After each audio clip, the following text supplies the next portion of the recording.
যাহা লাও তাহা কদু হলেও যাহা ফ্রিল্যান্সিং তাহা আউটসোর্সিং না। তো ফ্রিল্যান্সিং আসলে কি? ধরুন আপনি আমাকে একটা ওয়েবসাইট তৈরি করে দিলেন, তার মানে আপনি ফ্রিল্যান্সিং করলেন। আর আমি যেহেতু আপনাকে দিয়ে ওয়েবসাইটটা তৈরি করিয়ে নিলাম, তার মানে আমি আউটসোর্সিং করলাম। তার মানে ফ্রিল্যান্সিং হলো কারোর জন্য কোনো কাজ করে দেয়া, আর আউটসোর্সিং হলো অন্য কাউকে দিয়ে কোনো কাজ করিয়ে নেয়া। তো দুইটার মধ্যে পার্থক্য রয়েছে। এরপর ফ্রিল্যান্সিং এর কাজের ধরন। ফ্রিল্যান্সিং আমরা কোন কোন ধরনের কাজ করতে পারবো? ফ্রিল্যান্সিং এর কাজের ধরনের ক্ষেত্রে কোনো সীমানা নেই। আপনি ফ্রিল্যান্সিং এর যে কোনো ধরনের কাজ করতে পারেন। ফ্রিল্যান্সিং এ অনেক ক্যাটাগরির কাজ রয়েছে। বর্তমানে পপুলার ক্যাটাগরিগুলো হচ্ছে digital marketing, SEO, web design, web development, WordPress development, software design, software development, graphic design, content writing. এগুলো হচ্ছে মোটা দাগের এমন কিছু টপিক যেগুলো খুব বেশি পপুলার, মানুষ যেসব বিষয়ে ফ্রিল্যান্সিং করতে চায়। এরপরের একটা ইম্পর্টেন্ট প্রশ্ন, সেটা হচ্ছে কোন কাজটা শিখলে দ্রুত উপার্জন করতে পারবো। ফার্স্ট অফ অল, এটা খুব বিপজ্জনক একটা প্রশ্ন। আপনি ফ্রিল্যান্সিং শুরু করার আগেই যদি উপার্জনের চিন্তাটা মাথার মধ্যে ঘুরতে থাকে, তাহলে আপনি ক্যারিয়ার শুরু করেও এতটা সফল হবেন না। তো সবার প্রথমে কাজ নির্বাচনের ক্ষেত্রে যে কাজটা আপনি ভালো মতো পারেন, কিংবা যে কাজটা আপনি পেশনেট, যে কাজটার প্রতি আপনার নিজেরই একটা প্রতিভা আছে, আপনি ফিল করেন, সে কাজটাই করবেন। যেমন ধরুন আপনি খুব ভালো লেখালেখি করতে পারেন, স্কুল কলেজে আপনি অনেক লেখালেখি করেছেন, আপনার লেখা দেখে অনেক মেয়ে আপনার উপর প্রেম পড়ে গিয়েছে। তো এখন যদি আপনি সফটওয়্যার ডেভেলপমেন্ট শিখতে যান, তাহলে সেটা আপনার ওইভাবে টানবে না যেভাবে লেখালেখি আপনাকে টানতো। তো সফটওয়্যার ডেভেলপমেন্টের শিখাটা আপনি ওইভাবে ফিল করবেন না যেভাবে আপনি লেখালেখিটা ফিল করেন। তো আপনার জন্য বেস্ট হবে যদি আপনি কন্টেন্ট রাইটিং করেন। ঠিক তেমনই ধরুন কেউ ভালো ওয়েব ডিজাইন করে, মানে কিংবা ওয়েব ডিজাইন করে কেউ মানে পেশনেট ফিল করে, কেউ ওয়েব ডিজাইন করে স্যাটিসফাইড হয়। তো তাকে যদি আমরা কন্টেন্ট রাইটিং এর জন্য ফ্রিল্যান্সিং করতে দিই, তাহলে সে অতটা সফল হবে না।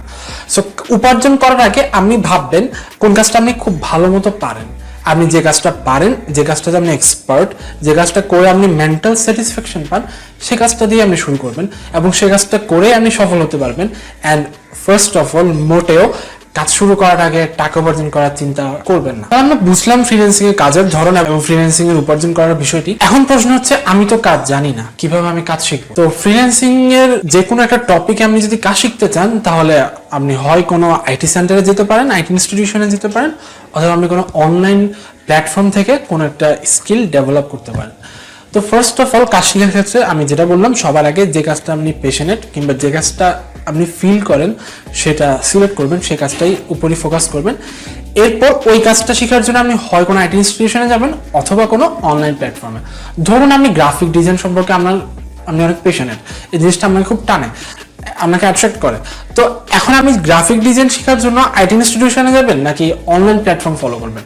তো আমি দুইটার সুবিধা অসুবিধাগুলো বলছি। অনলাইন প্ল্যাটফর্মের সবচেয়ে বড় সুবিধাটা হচ্ছে এখানে আপনি নিজেকে শেখান, আপনি নিজের চাহিদা অনুযায়ী আপনি স্কিলগুলো ডেভেলপ করেন। এখন আপনার নিজের যদি সেই তাগিদটা থাকে, নিজের যদি সেই পেশেন্টটা থাকে, তাহলে অনলাইন প্ল্যাটফর্ম আপনার জন্য বেস্ট। কারণ আপনি খুঁজে কোন জিনিসটা আপনি ভালো পারেন কিংবা কোন জিনিসটা কম পারেন, সেটা আপনি নিজে খুঁজে বের করে শিখতে পারবেন।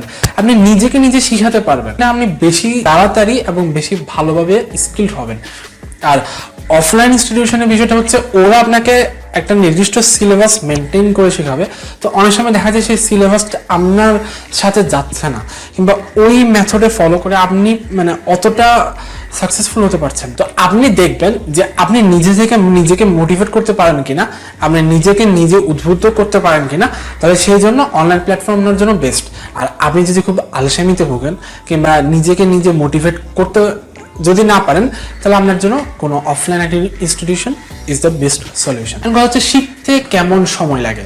তো শিখতে কেমন সময় লাগে সেটা আপনার স্পেসিফিক কাজটার উপর ডিপেন্ড করে। যেমন গ্রাফিক ডিজাইন শিখতে অবশ্যই অনেক সময় লাগে, ওয়েব ডেভেলপমেন্ট শিখতে অনেক সময় লাগে, সফটওয়্যার ডেভেলপমেন্ট শিখতে আরো বেশি সময় লাগে।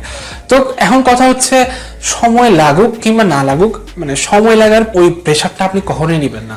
মানে কখনোই মাথার মধ্যে এরকম একটা প্রেশার আনবেন না যে 3 মাসের মধ্যে আমার শিখে কাজ শুরু করতে হবে কিংবা 5 মাসের মধ্যে শিখে কাজ শুরু করতে হবে। এই ধরনের কোনো প্রেশার কখনোই মাথার মধ্যে আনবেন না। একটা ছোট কথা বলি, যেমন ধরুন আমরা আমাদের পড়াশোনা শেষ করে একটা চাকরি করি। তো দেখা যায় ওই চাকরিটা করার জন্য আমাদেরকে প্রায় 15 থেকে 16 বছর কিংবা আরো বেশি সময় পড়াশোনা কন্টিনিউ করতে হয়। তো এত দীর্ঘ সময় পড়াশোনা আমরা কেন করি? জাস্ট একটা চাকরি পাওয়ার জন্য। তো এবার ফ্রিল্যান্সিং এর কথাটা চিন্তা করুন, আপনি যদি একটা সফল ফ্রিল্যান্সিং ক্যারিয়ার চান, তাহলে অবশ্যই আপনাকে আপনার স্কিল ডেভেলপমেন্টে টাইম দিতে হবে। তো সময়টা হচ্ছে আপনি ফার্স্টে সিলেক্ট করবেন কোন বিষয়টা আপনি শিখতে, কোন বিষয়টাতে আপনি এক্সপার্ট হতে চান। এরপর আপনি ওই বিষয়টাতে সময় দিবেন যতক্ষণ আপনি স্যাটিসফাইড হন, যতক্ষণ আপনি স্কিল হন। আপনি ততক্ষণ পর্যন্ত কাজ করবেন যতক্ষণ পর্যন্ত আপনার মনে হবে যে ঠিক আছে এখন আমি পারি, এখন আমার আয়ত্তের মধ্যে সবকিছু আছে।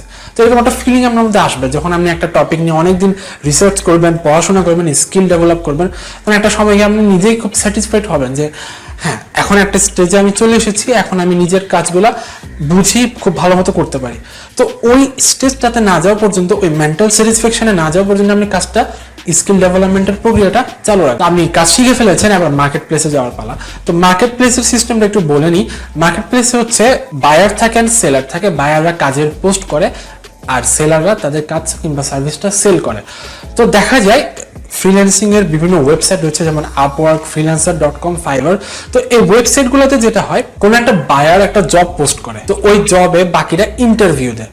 তো ইন্টারভিউ থেকে সিলেক্ট করে বায়ার যে কোনো একজনকে চুজ করে। তো এখন কথাটা হচ্ছে যে আপনি যখন খুব নতুন করে শুরু করবেন, বায়ার আপনাকে চুজ করার পসিবিলিটিও অনেক কম থাকবে। তো এটা অনেকটা ভাগ্যের উপরও ডিপেন্ড করে। তো সেই জন্য প্রথম কয়েক মাস আপনাকে একটু স্ট্রাগল করতে হবে অবশ্যই। আর দ্বিতীয় বিষয়টা হচ্ছে আপনার প্রোফাইল। যখন বায়ার কোনো জব পোস্ট করে এবং বাকিরা সেই জবের জন্য অ্যাপ্লাই করে, তো বায়ার যেটা করে, যারা যারা অ্যাপ্লাই করলো সবার প্রোফাইলটা চেক করে।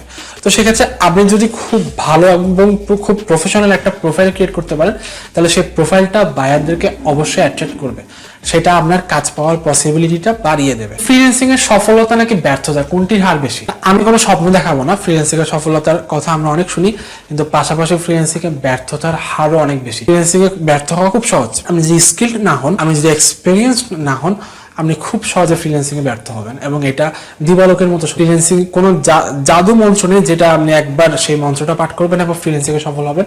মোটেও সফল হতে পারবেন না যদি আপনি স্কিল হন, যদি আপনি পেশনেট হন, অ্যান্ড মোস্ট ইম্পর্টেন্টলি যদি আপনি ধৈর্য ধরেন। অবশ্যই আপনাকে ধৈর্য ধরতে হবে। এরপরের প্রশ্নটা হচ্ছে টাকা হাতে পাবো কিভাবে? না, এই প্রশ্নের উত্তর এখন দিয়ে আগে কাজ শুরু করুন, তারপর টাকা। ফ্রিল্যান্সিং এ কাজ শুরু করার আগে কিছু তথ্য অবশ্যই মাথায় রাখবেন। 2 মাস কিংবা 5-6 মাসে আপনি কোনো স্কিল ফুলি ডেভেলপ করতে পারবেন না। ফ্রিল্যান্সিং কোনো সহজ কাজ না, এখানে আপনার পরিশ্রম, শ্রম, মেধা সবকিছু দিতে হবে। ফ্রিল্যান্সিং টাকা ইনকাম করার কোনো শর্টকাট ওয়ে না। 1 মাস কাজ করেই টাকা ইনকাম শুরু করব এমন ভাবনা বাদ দিতে হবে। ধৈর্য রাখবেন, হতাশ হবেন। আশা করি এই ভিডিওটা আপনাদের ভালো লেগেছে। যদি ভিডিওটা ভালো লেগে থাকে তাহলে এই ভিডিওতে অবশ্যই একটা লাইক দিন এবং আমাদের স্কিল বিহেভ চ্যানেলে সাবস্ক্রাইব করুন। বিদায়, skill is be in tech high. Thank you.